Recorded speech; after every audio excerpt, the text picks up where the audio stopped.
Bon vespre. Aquests dies es fan els primers treballs preparatoris del terreny per al nou parc de bombers que es farà a Gavà. Una instal·lació que ha de substituir l'actual parc per dotar-lo d'un espai més gran i adaptat a les necessitats dels professionals que hi treballen.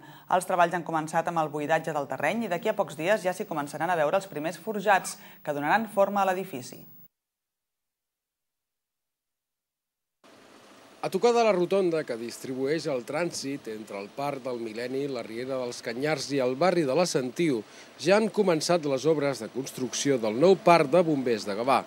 De moment, a dia d'avui, l'activitat es centra en la preparació del terreny on s'ubicaran les noves dependències amb maquinària passant. L'edifici del nou parc de bombers, que tindrà forma d'L, constarà de planta baixa i primer pis i una superfície construïda de 1.200 metres quadrats.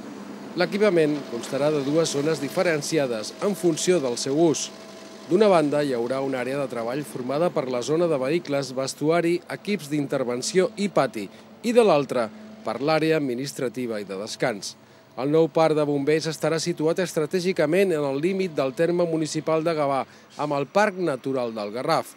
En definitiva, es tracta de millorar les actuals instal·lacions i situar-les estratègicament entre el nucli de la ciutat i el Parc del Garraf, a més de facilitar l'entrada i sortida dels vehicles d'emergència en cas de necessitat.